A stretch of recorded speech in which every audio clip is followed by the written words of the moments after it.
On June 6, 1944, the Allies faced an impossible challenge storming Normandy's fortified beaches under the deadly fire of the MG42, known for its terrifying speed and accuracy.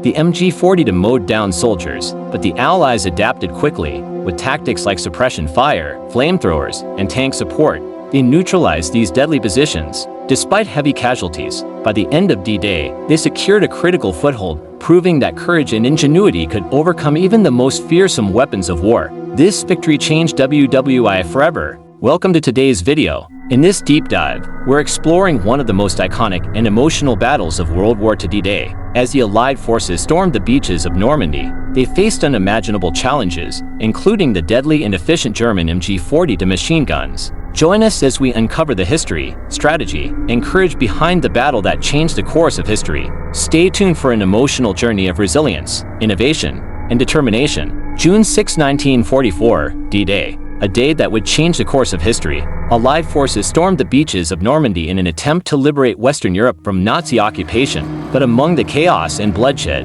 one weapon stood out, the MG42, a deadly German machine gun that wreaked havoc on the beaches. In today's video, we'll dive deep into the Allies' response to the MG42 gunners on D-Day, how they adapted their tactics, and what was done to neutralize one of WWI's most fearsome weapons, the MG42. Known as the buzzsaw because of its distinctive, terrifying sound, was one of the most effective weapons used by the German military during World War II. Chambered in 7.9 mm, this light machine gun had an incredible rate of fire around 1,200 rounds per minute. In the hands of a skilled gunner, it could obliterate infantry formations in seconds. Designed for sustained fire, it was mounted on tripods and used for suppression, often in defensive positions. On D-Day, it would prove to be a major challenge for the Allied troops who had to face it head-on.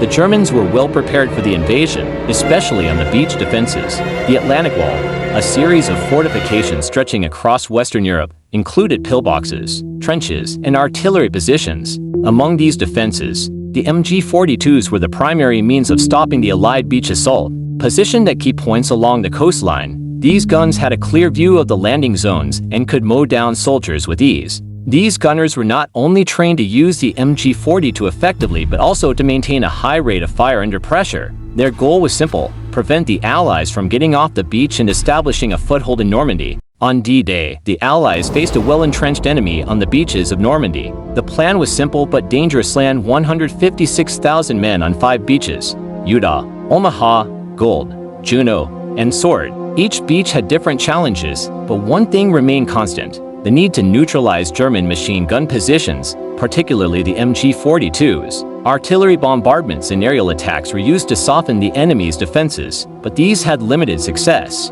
The Germans had fortified their positions well, and the sheer scale of the assault meant that some MG42s survived the bombardments intact, ready to kill the moment the Allies landed. Narrator: once the Allies hit the beaches, the MG42 gunners unleashed hell, particularly on Omaha Beach, where the U.S. 1st and 29th Infantry Divisions faced a well-coordinated defense. MG42 gunners, positioned in pillboxes, were able to lay down devastating fire that caused horrific casualties. Soldiers advancing towards the beach were cut down in waves, often before they could make it past the seawall. Despite the destruction, the Allies pushed forward, but they had to find a way to deal with these deadly guns. Their initial tactics, advancing in groups, laying suppressive fire, and using smoke, were not enough to suppress the machine guns. A change in strategy was needed. The Allies quickly learned that they had to adapt if they were to succeed. The MG42's speed and accuracy were its biggest strengths, but also its vulnerabilities. Gunners had to maintain a steady rate of fire,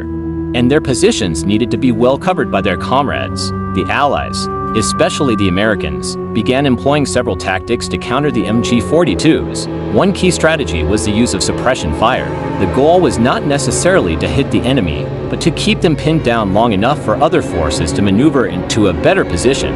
Another crucial aspect of their response was the use of flamethrowers. Flamethrowers were brought in to neutralize pillboxes and entrenched MG42 positions. While effective, they had limitations requiring close-range engagement, and sometimes the fire would not penetrate deep enough into the fortified positions. One of the key elements in neutralizing MG42 positions were specialized units, such as the engineers and assault teams. These units were equipped with explosives, flamethrowers, and even bazookas. Their mission was clear: destroy the fortified MG42 positions.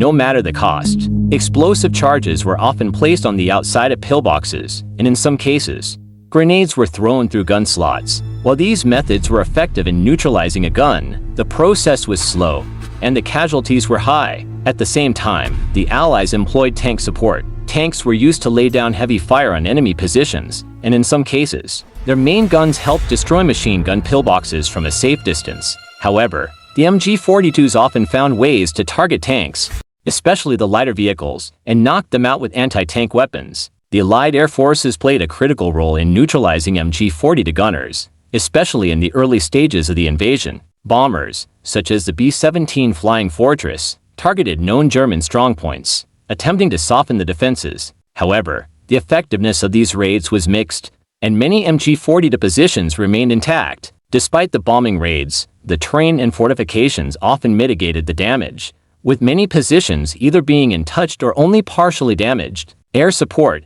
though vital, was not a silver bullet. It was only part of the equation. As the day wore on, the Allied forces began to break through. The key to this success was the persistence of the soldiers and the ability to adapt to the constantly changing battlefield. The MG42 gunners, despite their deadly efficiency, began to falter under the sheer weight of Allied firepower. The Allies, especially those on Omaha Beach, took the fight to the Germans. Through relentless attacks, using armor, infantry, and artillery, they pushed through the defenses. The MG42s, though still operational in some areas, were increasingly ineffective as the battle raged on. By the end of D-Day, the Allies had secured a beachhead, but the cost was high. The MG42 had proven itself as a formidable weapon, but the Allies' combination of air superiority, specialized units, and sheer determination eventually overwhelmed it. The Germans, though still powerful, began to lose their grip on the battlefield. While the MG42 would remain in use for the remainder of the war, the lessons learned on D-Day shaped how the Allies would approach machine gun positions in future battles.